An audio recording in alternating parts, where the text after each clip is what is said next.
Hey everybody, this is Nick Mayhew, three-time gold medalist and three-time world record holder, and you're listening to Power 98.5.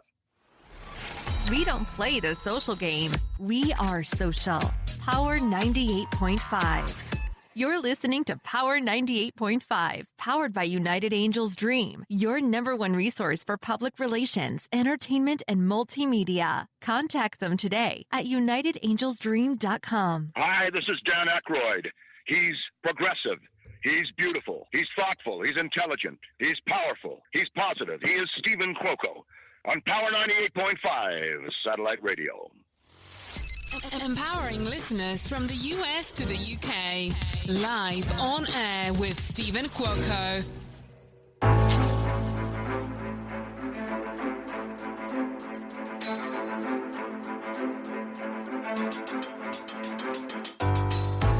Good morning, good afternoon, and good evening, no matter where you're at in the world. You are live on air with Stephen Cuoco on Power 98.5 Satellite Radio. I know you're enjoying listening to us, whether it be on the iOS or Android app, Siri, Alexa. Another new favorite, actually it's not new, we've been on Apple Music now for what, Sean? Over a year, 2 years, probably longer? Yeah. Number one in news. I can't believe they put us in the news section. We do have news. We do have talk here on Power 98.5. But yeah, news. Isn't that exciting? I mean, we play music 24/7. Don't get us wrong. But hey, Apple Music feels that we're number one in news. I'm going to take it. I'm going to honestly say, I consider this guy a friend. He's known as the world's strongest man, Nick Best, 10-time world's strongest man competitor, master world's strongest man. That was in 2016. World Powerlifter Champion in 1996. Powerlifting world records over 50. He squat 848 pounds. Can you guys measure that for a moment? Bench press 518 pounds, deadlift 815 pounds. I think if it was anyone else besides Nick, their intestines would be popping out. Deadlift 815, a total of 2,182 pounds. He's a cast member on the History Channel's Strongest Man in History, TLC, My Crazy Obsession, World's Strongest Family, 120 million views on YouTube. How and why he has not got more back-to-back shows, these networks have got a lot of explaining to do, and I'm sure you can agree with that, right, Nick? Yeah, I can absolutely 100% agree with you on that one. Hi, Stephen. How you doing, man? I'm doing awesome. Much. That was very kind. Thank you. I appreciate that. That was a really nice intro. I appreciate that. Thank you. I'm going over the stats. Seriously. I mean, it's not like it's not happened before, especially someone, I believe there was a video online. They were doing declines and their intestines popped out. Oh yeah. There's always kind of some crazy stuff going on online that somebody catches somewhere on camera that ends up out there. Yeah, there's no getting around that. But no, my intestines are fine, so we're good there. That's good. I'm glad to hear that. No issues with that. Big shout out to Jessica and Dylan, your two children, and your beautiful wife, Callie. Yeah. Without them, none of this is possible. I mean, they're my world, and yeah, without their support, I couldn't do the things that I've done. I really couldn't. I mean, they have to contribute every bit as much as I do because they sacrifice and they give up a lot of time, things like that. When we don't get a ton of vacations, stuff like that, or like trips as much as normal families would because I have to train around things, stuff like that. But I just love them to death and I appreciate them so much, and just. Without their support, I couldn't have done it. You all are lucky to have each other, honestly. Mm-hmm. Yeah. Yeah. I mean, Dylan's about to graduate from UNLV with a degree in biology. He wants to be a doctor, so he's going to go on. He's applying to medical schools now. Jess is playing lacrosse, and she's a junior in high school, so she's doing well. She's a great lacrosse player. She's been playing travel lacrosse at the varsity level since 8th grade, so she's one heck of an athlete. And she's got all A's and B's, so she's doing well in school too. And my wife, Callie, she's an ER nurse at a VA hospital. So, yeah, we all got a lot going on, but I got a great family. I feel very blessed. What do you guys do when you finally all come together? How does your schedule work, and how does it synchronize? We all just kind of make time in different places, to be quite honest with you. And we'll schedule a night to where we're all going to sit around and either play some type of board game or, cards or whatever. I'll cook something on the Traeger, and we'll just have a barbecue and hang out at the house and do the pool thing, or we'll go somewhere else. We just schedule time. We make it a priority for all of us. You guys aren't originally from Vegas, are you? Well, I'm from Illinois, and then Callie's from Ohio via Washington State. Dylan was born here in Vegas, and Jess was born in Washington, but has pretty much grown up here the whole time. How her whole life. Compared to your background and where you're originally from, how do you guys like Vegas? Oh, I love Vegas. We all love Vegas. We really do. I love growing up here. There's always something to do. There's always something going on. And if you're hungry at 2:00 in the morning and you want a 5-star steakhouse that's open, you can find one. There's always something here. It's really neat. You and I had the great opportunity, Power Slap 2. I was in the media section. You were on a stage catching the guys, so they collapsed gracefully within your arms. Mm-hmm. Yeah. Tell us about that. Well, it was just pretty neat. I mean, you got to go up there and watch the guys compete in Power Slap, and it was more intense than anything I've seen. And especially the clips on the internet don't do it justice. It really doesn't. There's so much more to it. And then the rules and what they've done to the rules and actually make it way safer. I mean, for a championship, you're only going 5 rounds, and for a regular contest, you're going 3. Whereas the champion that was up there, who ended up losing that day, but he had been in a match where they had 27 rounds. 27 rounds. They got slapped as hard as somebody could slap them each other 27 times. So to limit that to 5 and limit that to 3, I mean, that's a step in the right direction as far as safety for the guys, because you're only going to take so many of those hits and you're going to be done. It's just how it is. So it's really neat to watch. And there's a lot of strategy to it. Watching Slap for Cash, clearly him functioning under the rules did not work out so well for him as when he's doing slapping people on the internet, because he can't leap from the ground, and the way he's swinging, he couldn't do it there. You got to keep your feet planted. They can't come off.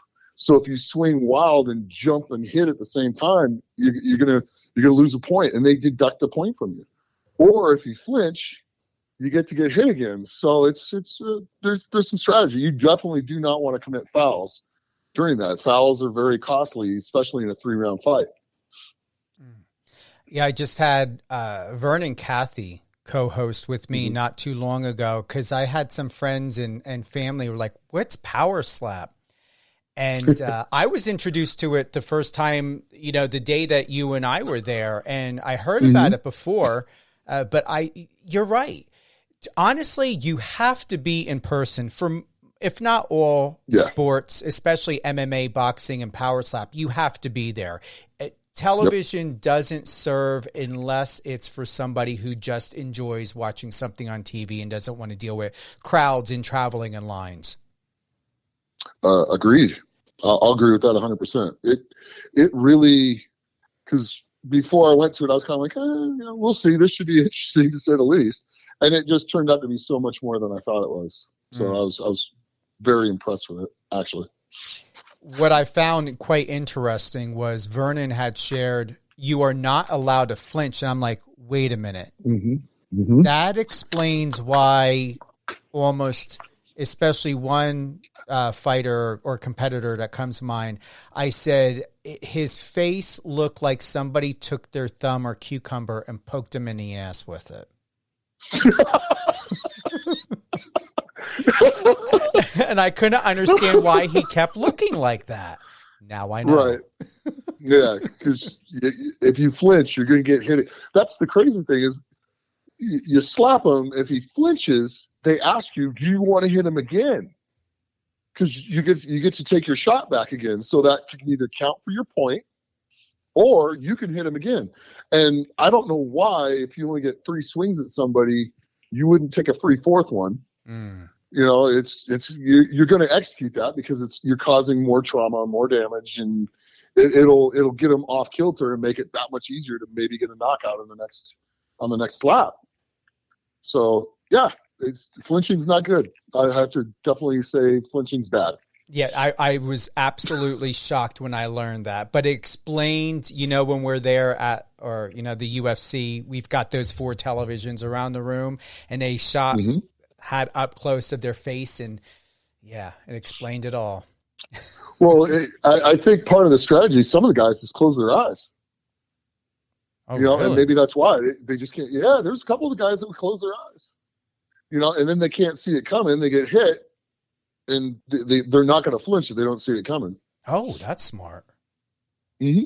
Okay. Yeah, I mean, so there is some strategy to not making fouls. Mm-hmm. Just kind of like while I was talking to the guys on their podcast for the Slap podcast, maybe learn how to swing instead of up, which is causing people to foul and their feet coming off. Swing almost down, so you come down on it and use your lat and your trunk to rotate into it, and use all your body weight pulling down on the guy's chin, on the side of the guy's chin, to keep from fouling. Because if you foul, you lose a point. So it's not that you get hit again, you lost a point.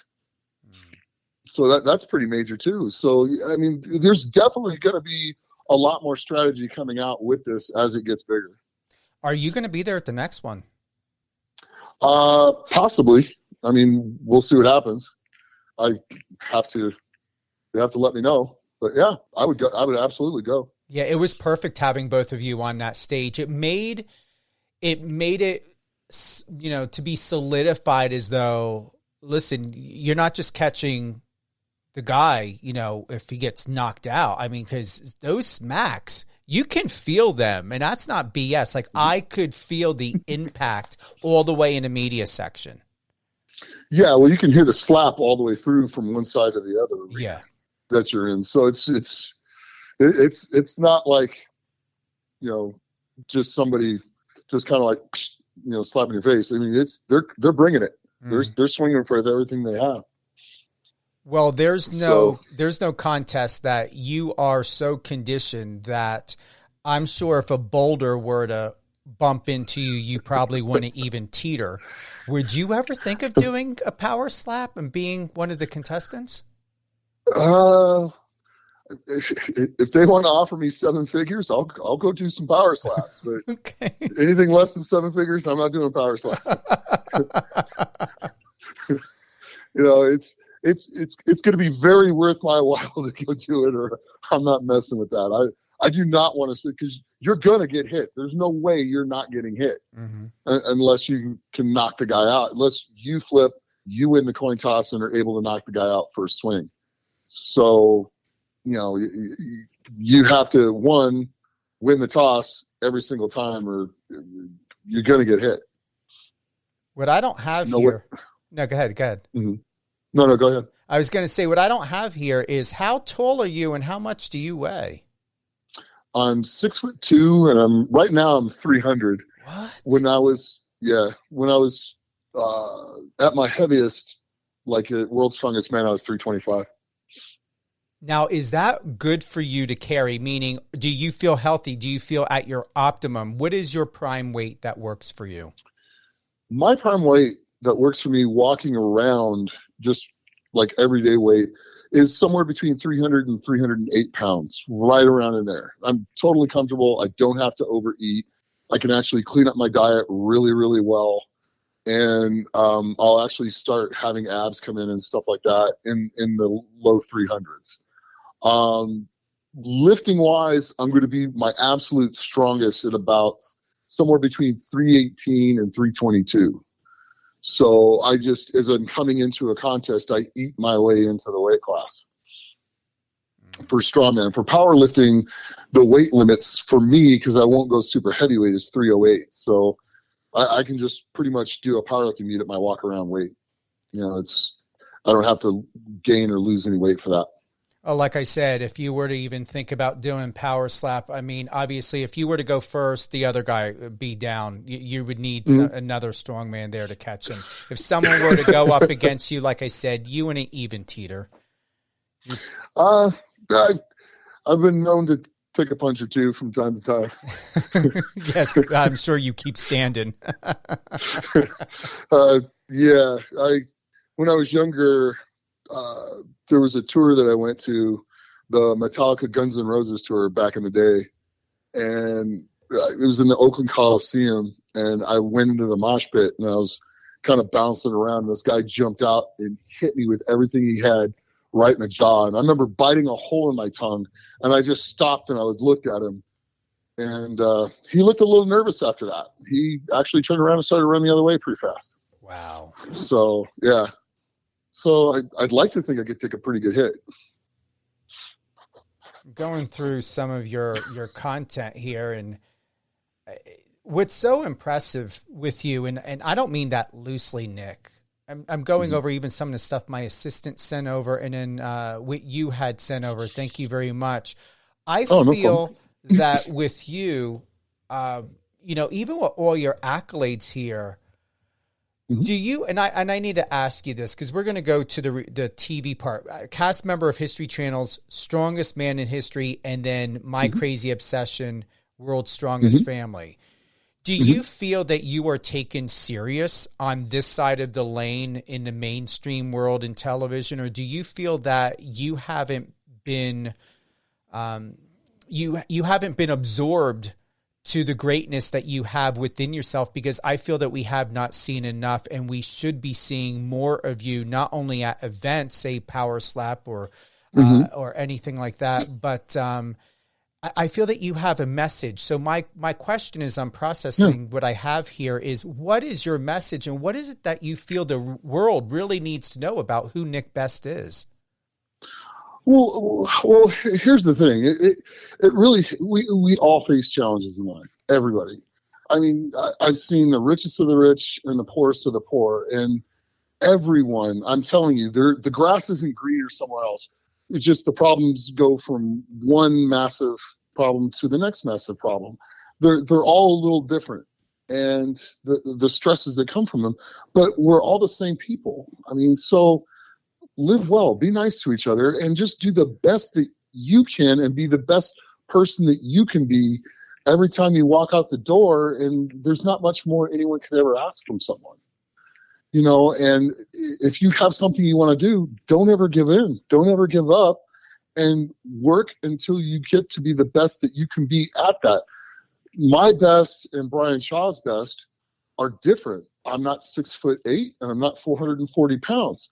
But I can do the absolute best that I can, and I can put stress on him at a contest and win an event or two here and there. And it's like that for everyone. We're all born a little different, but if you make the best with the talent that you have, if you make the most out of yourself with the talent that you have, there's nothing more you could ever want from anyone. Does that make sense? It does.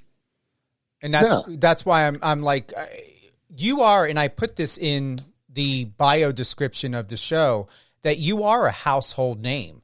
I'm going to tell you, I'm not in your field. I'm not a power lifter. I'm not, squatting 848 pounds, but I know who you are. Thank you. Exactly. And it's great. And you know what? I would love more opportunity. I love speaking. I love going out and doing all those things. I love being on the shows. I mean, we had nothing but fun when we filmed that show. We really did. I mean, it was a great time. I mean, and so much funny stuff happened. And it's kind of like traveling the world with your brothers, and except for I'm the old one. And just having fun and lifting things and doing history on old time strongmen, and then bringing their events back to life, and seeing how they actually accomplished the goals that they did, and the feats of strength that they did, and myth busting some of them. And we managed to prove a lot of them right, and some of them we could do, but there's a couple that we proved to be. There was one that we proved to be wrong, so that it had to be loaded a certain way. And it was just kind of neat going through and myth busting for the most part some of these events. So it was really neat bringing old strongmen back to life in a modern era. It is not uncommon or unfamiliar, Nick, that your wisdom and experience transcend your years here on this earth. Is there something? You're welcome. Seriously, it's true. And from our conversations, before leading up to this, what's beautiful is that you are an exceptional representative of what it means to be a human being, a man, a father, a husband, for being so graciously considerate to give space and to be very generous, to allow even myself, to speak for me, the ability to feel comfortable to know that I can be disarmed with you. Mm-hmm. Have you? Yeah, I mean, go ahead. Well, we're all human beings. We all eat. We all go to the bathroom. We all put on our clothes. I'm no better than anyone else.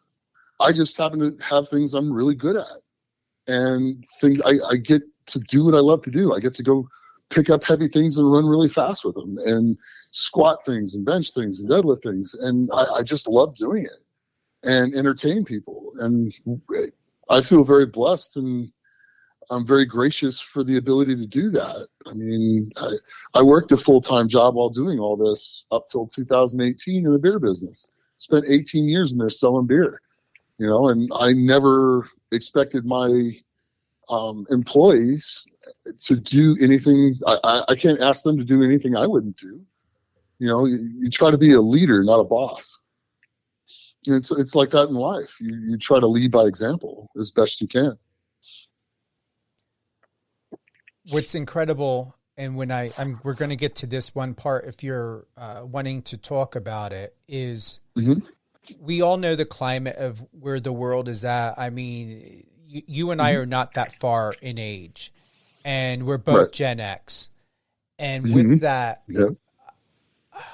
I'm going to honestly say, so many people believe that there has been improvement in so many areas. I believe that there's been a compounding of excess of information and more talk and less resolve. You've made it very clear and known you are you have overcome renal cell carcinoma cancer. You've triumphed over that. Thank you. I guarantee you it's brought you to a better perspective of how you see the world. How you interpret information and gauge what's really a priority now, considering maybe of what we would think of what would be a priority in our teens and early 20s.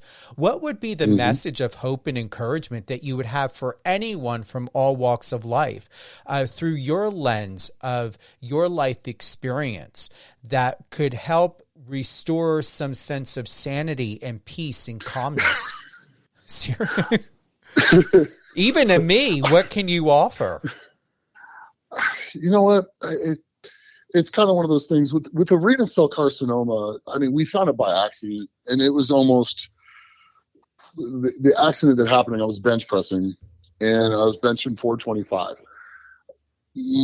My workout that day was supposed to be 375 for 3 after I'd warmed up, 425 for 1, like really fast. It was going to be like a speed rep. And then 465 for the next one, And then my last rep for that day was 500 pounds. And 375, if it would have come down on the top of me, would have been too light for me to go to the hospital. I wouldn't have needed a CT scan. I'd have been fine. My ribs would have hurt, but I never would have went and got a CT scan. 425 was the weight that the accident happened, because it just popped out of my hands and my thumbs were around the bar. It should not have it shouldn't have come out. I've been bench pressing 40 years. I've never lost a bar, like, ever, but much less with my thumbs around it. Usually people that would happen to use a thumbless grip, and they push their wrist forwards and it falls off. That's not the case. It just came out of my hand, almost like something grabbed it and dropped it on me. And it was just the right weight to cause enough damage for my wife to look at me and go, we need to go get a scan. I want to make sure you don't have any internal bleeding. And it didn't break my ribs. If it would have been 465 or 500 pounds, it probably would have broke my ribs, and I'd have been, a whole lot worse off than what I was. So, but we go in there, we get the CT scan, they run the contrast and everything, and they come out and they're like, well, you have a hematoma and you have really bad bruised ribs, but you're going to be okay. I'm like, okay. He goes, but this other doctor is going to come in and he's going to talk to you. And my wife had worked, at the Valley ER, which is part of this. We're in the Centennial ER, so she knew all these doctors because she used to be part of the Valley Health System. And he comes in and she sees him and she knows this guy is very serious. And he usually, when he comes into the room to talk, there's something up. And he goes, well, we've had an incidental finding and there's a mass in your kidney.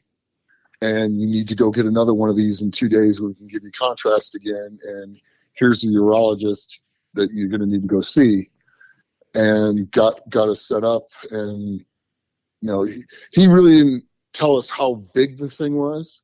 And then I went back and got another CT scan and go to the doctor and went to Dr. Wilson. And he was just like, yeah, this thing's about the third of the size of your kidney. And we're going to try to get a biopsy of that, determine that it's, we did, and it was cancer. And he's like, well, he goes, I can't cut around it. It was dead in the center of my kidney. He goes, so we just got to take the whole kidney. I was like, well, okay, it's fine. And we found out about it October 12th. I competed at Masters World Strongest Man over 50 in November, and then they took the kidney January 3rd. So, and then it was just slowly and methodically come up with a plan and execute the plan to get healing and to get back to lifting. My nephrologist went through my kidney health and my other kidney that's good. And we got through all that. And I learned a ton about kidney health. I'll tell you one thing I'll never take again. Well, I can't do it now anyway, but even if I had both kidneys, I would completely stop taking ibuprofen. It is so dangerous and so hard on your kidneys.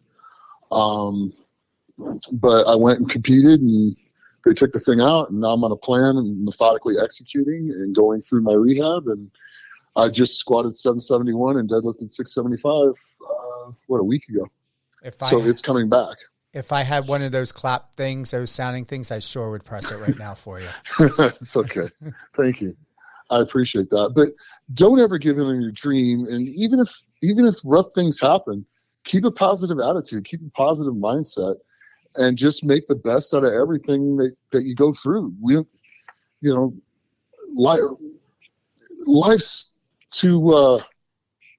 Life's too short to be upset and angry at everything all the time, and to not be good to other people. And, if people have a different opposing point of view than what you have, hear them out and just go, okay, well, that's cool. That's how you look at it. I'm going to look at it a little differently, but I wish you nothing but the best, and move on. We don't have to be, we can disagree with other people and not be mortal enemies with them.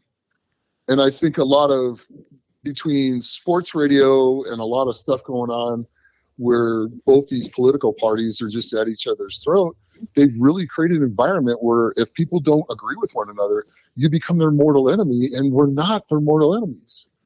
And it would be great if people could figure that out and just go, okay, well, we have a slight difference of opinion on these things, or a vast difference of opinion, but, you know, I wish you nothing but the best in life and wish people success and move on and just live your life and be happy.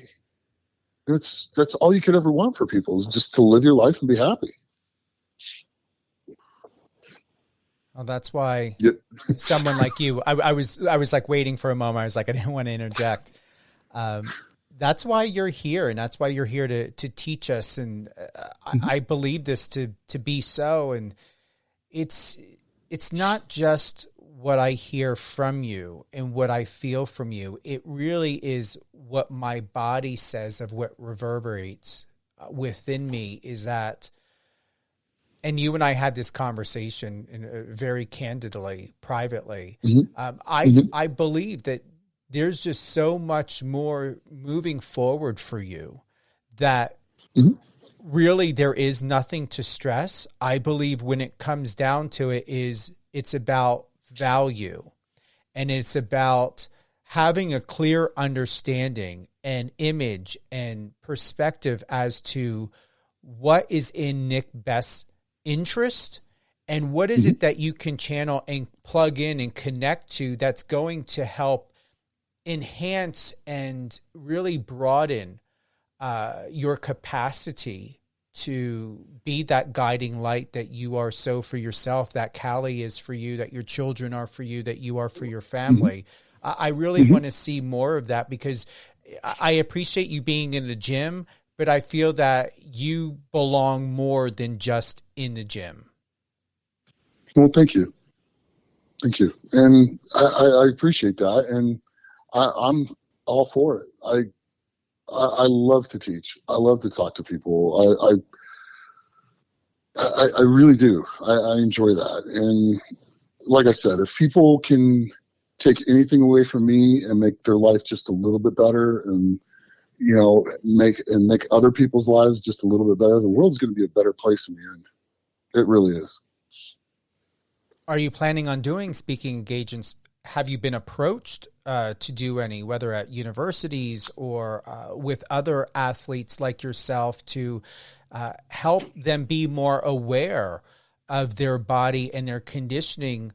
Because what happened to you was a miracle in order to find out. But some people are given assigns and they just push through because of a contract, or because of their coach, or because they feel they need to do it for their family.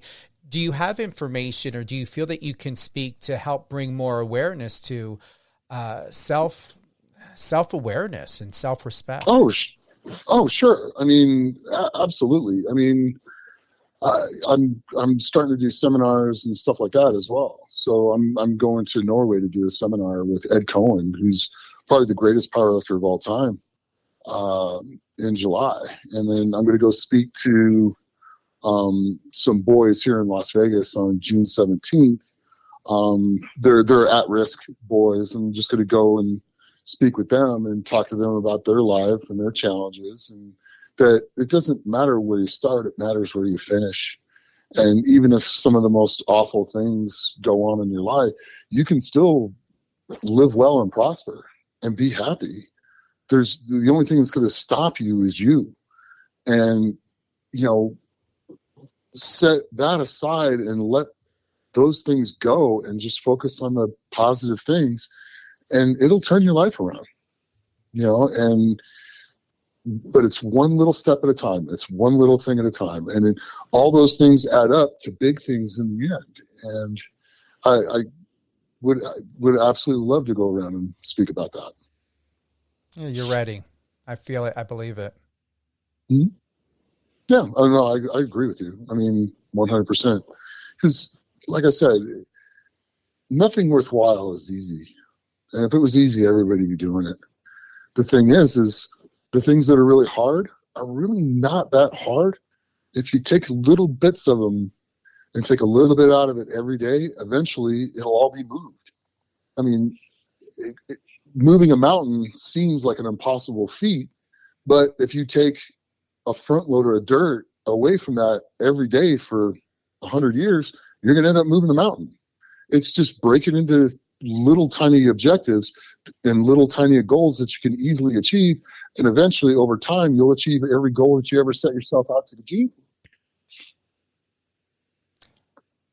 As I'm listening and taking in and processing what you're sharing, the PR part of me is stepping forward.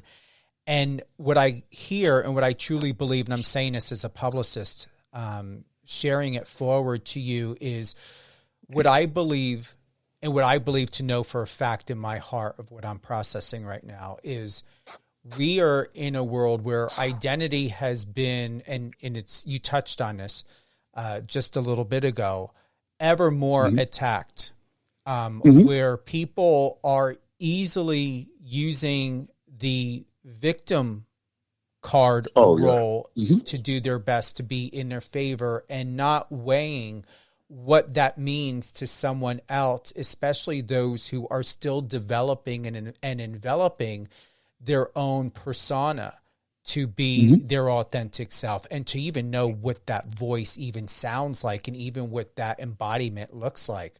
I really can see you at seminars, at speaking engagements, people from all walks of life would never, to know you and to know your story and to have a good reason to share who Nick Best is about, is identity, and what it means to ask yourself, who are you?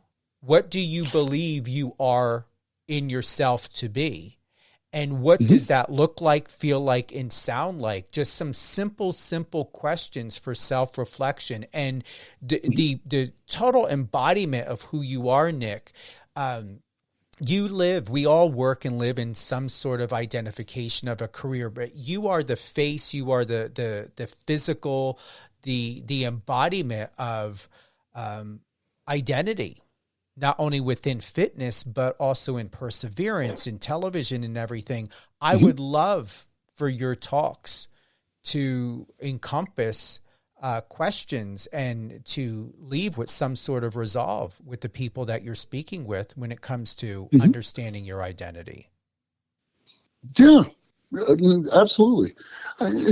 It's the simple questions that actually mean the most in the end.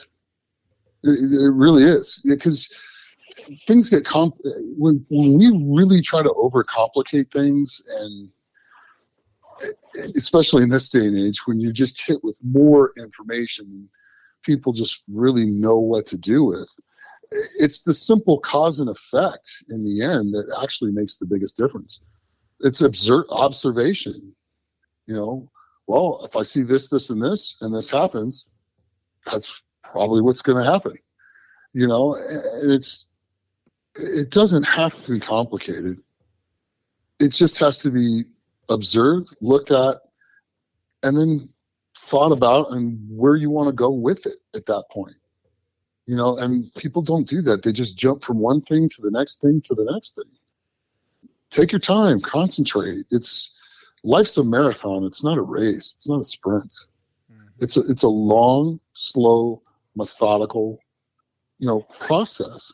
So they're not making any more time. So spend your time wisely, but don't be in such a rush.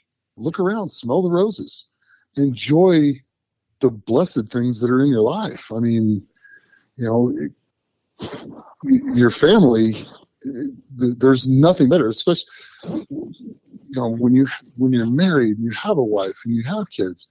Appreciate them, enjoy them, because you never know. So make every day special, make everything special, but enjoy your life, and simplify things.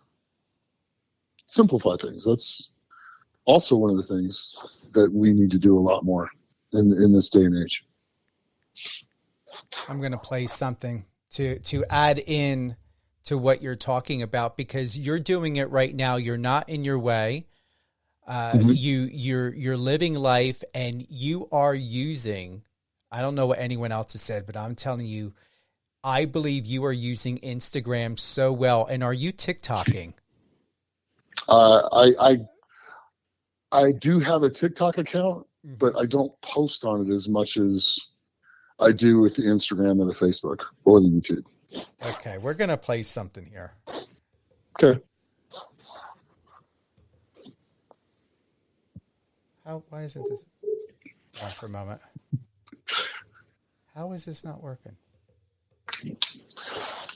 Sound like me messing with the computer.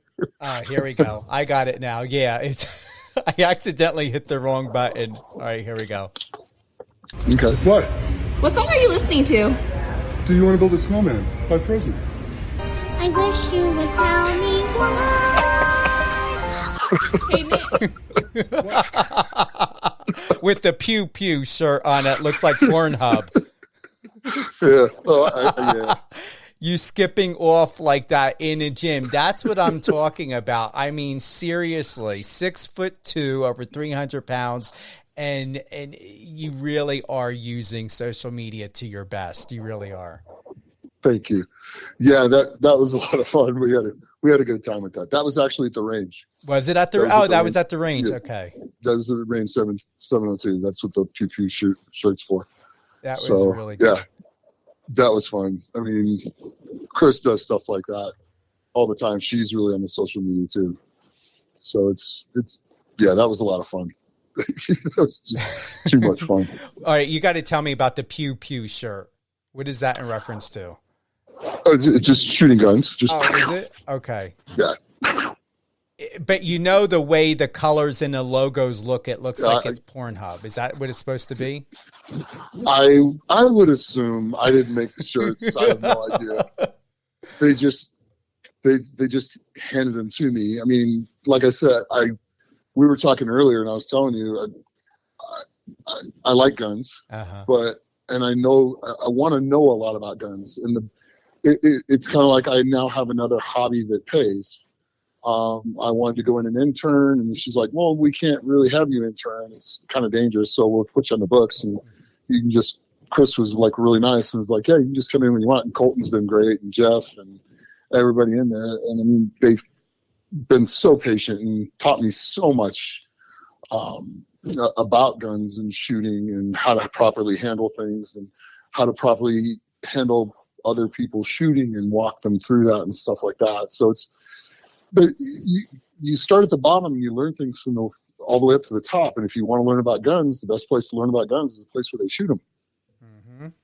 Because I mean, they shoot, semi-automatic, they shoot fully automatic, they shoot suppressed, they shoot, all kinds of handguns. They have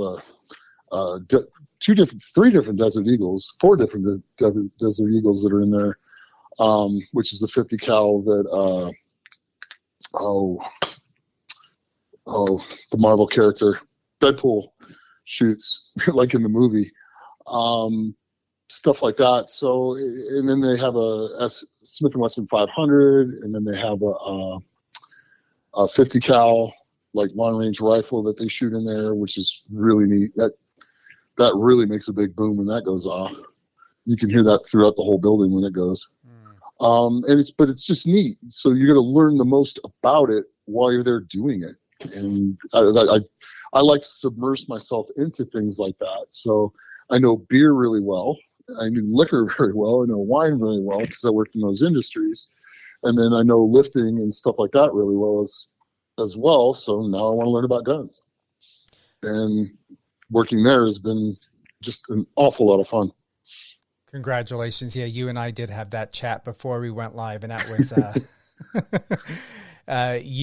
you're in the right place at the right time. And another thing you do well is we know you love jeans, and you're extremely good at training squats in them. Yeah. Barbell jeans are absolutely amazing because, I mean, I can squat in them, or I can go to the slap fight in them, power slap in them. I can go to the UFC fights in them, go out to dinner in them. They're just awesome, and they fit me. I can wear them off the rack. I can walk in and not have any alterations done to them. Whereas if I go to a regular store, I have to buy like size 46 and have the waist taken down to 38. Wow. Or they won't fit my legs. So yeah, I'm very grateful to Barbell for the awesome jeans and clothing that they make. You could be You should be doing a commercial or some type of advertisement for glasses, because you look really good in glasses. You look like a professor. Thanks.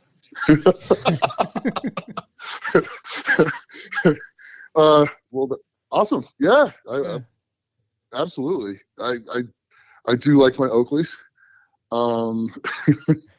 which I have to go get my prescription refilled. So I'll be doing that actually pretty soon. But yeah, I love sunglasses and regular glasses for that matter. I'd love to do that. Yeah, there's a lot you can do, honestly. There's no reason why, you did very well for the Memorial Day sale. I saw that video for Barbell Apparel. You're rocking the glasses back on, I believe it was like April 17th, memory serves me correctly. You had posted one with you there. You do. You look like a professor. There's like a chalkboard or something in back of you. Yeah. Overall in all, Nick, you're just a very well-rounded, put-together man, and I'm impressed. Thank you. I really appreciate that. That means a lot to me. Thank you. You're welcome. I sometimes I just don't know what to say. It's just like all I can say is thank you. I'm just be me. That's the only thing I try to do is just be me. No, you're doing your best. You're 53 and you have, over 5 decades of having the opportunity to, once again, know what that means. Mm-hmm. Yeah. Yeah. So, actually I'm 54. Oh, you're 54 now. When was your birthday? November. So I'm coming up on 55 in a few months. Oh, wow. In November. Yeah. I was born in 68. Well, happy birthday. Thanks. Thank you. I appreciate that, Steve. All great things, Nick Best. Head on over to his Instagram at Nick Best Strongman. You gotta love the content, especially the pew pew shirt, and you skipping over there at the range. It really is. We took one today. They have pew pew tank tops, and so I went and took one off, and we took a picture today. I think they'll probably put it up in the next couple days. But it was me and one of the other RSOs, range shooting officers. We're standing next to each other, both wearing the tank tops, except for I'm about a half a foot taller and a good 150 pounds heavier. So it was a good picture. It's pretty funny. Real quick, to digress slightly, are you going to be fine with just one kidney, or would you ever be thinking of getting another one? Is it something that you may need just to maintain, because the weight and your size? It's not going to be too much stress having one, is it? No. Actually, met with my nephrologist 3 or 4 times now, and this last one came back, and my kidney function is in the high 70s now, so we're okay. They don't even worry about it till you're in your 60s. As far as the filtering through. So no, I'm going to be fine. The thing I have to worry about, and when we did all my blood work and the food that I'm eating and everything else, all that's fine. I have to watch so much red meat, and not because of the protein, but more of the creatine that's in it. So instead of eating 3 pounds of red meat a day, I'm eating 1 pound of red meat a day, and I'm making it up with fish and chicken. So that should bring my creatine level down, which that'll save a little wear and tear on my kidney. And no, I'll be absolutely fine. I just have to watch my training volume now. So where I could go at it for like 4 or 5 hours on a Saturday out in the heat of the day and just, completely go nuts training, I have to back that off to maybe like 2.5 hours, 3 hours tops, and maybe not out in the sun and out in the heat. But other than that, I can pretty much train the way I want to. I'm not really going to go back to Strongman, but I'll be doing the powerlifting stuff. So I'll still be able to lift super, super heavy. I just don't want to try to run like a World's Strongest Man again, where you do 6 events in like 5 days, or 6 events in 2 days, a day off, and then another 6 events. So you do 12 events in 5 days. I don't want to do that anymore. It's not worth it. But the powerlifting meets where I can come in and squat, bench, and deadlift all in one day and do that stuff, I will absolutely continue to do. And shouldn't be any real stress on my kidney from that. Who would you like to give a shout out to, Nick? Oh, geez. I'd like to give a shout out to you, Stephen. Thank you for having me on. I'd like to give a shout out to Barbell Apparel, Evolution Athletics, for if you're doing strongman or powerlifting and you need equipment to lift in, that is the absolute place to go for that. First Form, there's all their supplements are pharmaceutical grade and probably the best stuff you can get. Definitely the best for the money. You can get your hands on, and my wife Callie and my kids. Any closing and thoughts? My training. And your training? My training partners. Closing thoughts. I just really want to thank you for the opportunity to do this. You're welcome. And then everybody at the range. Yeah, I just want to say thank you for taking the time to do this. It was a lot of fun, and I actually want to talk to you more when we're done with this. I like a lot of your ideas and kind of want to move some of that forwards and hear your thoughts on how to do that. And I really appreciate this opportunity. So thank you. You're welcome. And we've got to have you on more often than not. So we're going to make sure you're not going to be a one-hit wonder. And what are the names of your training partners? James Rude and Justin Terranova are my two training partners. And Flex Lewis for letting us go down to Dragons and training down at Dragons on occasion when we're not training here at the house. You know what just popped in my head? If they ever were to think about it, because they love to reboot movies, which I think for the most part is a travesty. But if they ever think of doing a I don't know if I can say newer or better version because I haven't seen the remake of it, but I guarantee, I think it's an insult to actor Patrick Swayze to have done a reboot of Roadhouse. But if they were to ever do another Roadhouse or even a Mad Max, I believe you would be perfect for that because I can see you in it. Oh, Mad Max would be a blast. Oh man, yeah. That would be a lot of fun. Yeah. Plus, I just love that car he had too. Where he could pull on the blower, just take off. All of a sudden, the blower turns on, and his car's just like vroom, roaring down the down the highway. Yeah, absolutely love that, and yeah, that'd be a blast. Nick, thanks again, and thank you to everyone for tuning in.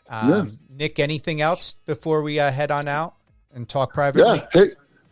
As always, train hard, train smart, and be the best you can be.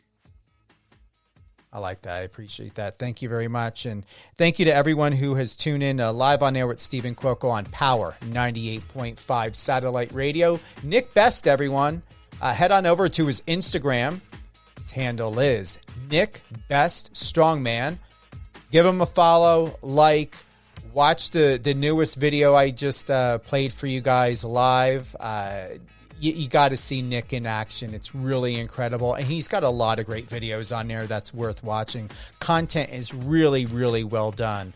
Whether you're listening to us on the iOS or Android app, Siri, Alexa, or power985.com, the website, and Apple Music. I'm extremely, extremely grateful. Over 200 countries, thanks to Apple Music. We were at 200 before, but now because of Apple Music, over 200 countries. Would love to get the exact amount. I've got to contact Apple Music to get more on the demographics of where we are. But overall, #1 in news on Apple Music.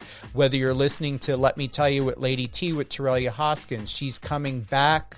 She's on Sundays at 4 p.m.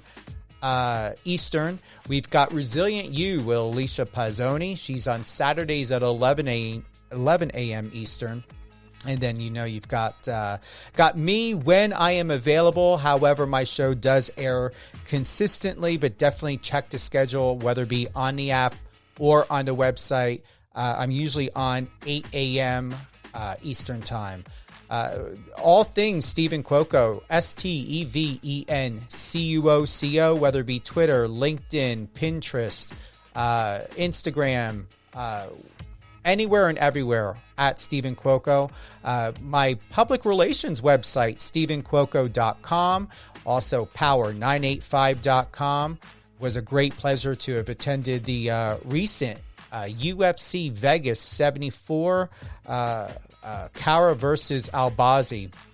Great fight, this last weekend.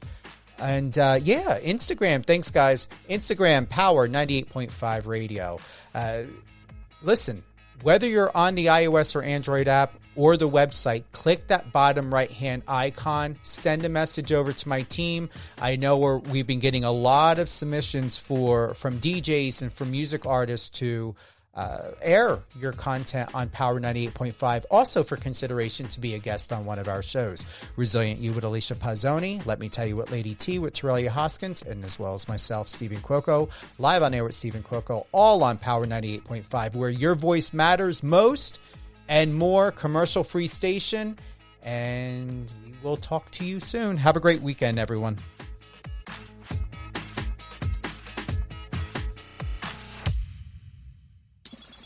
Friend us on your socials and let's connect.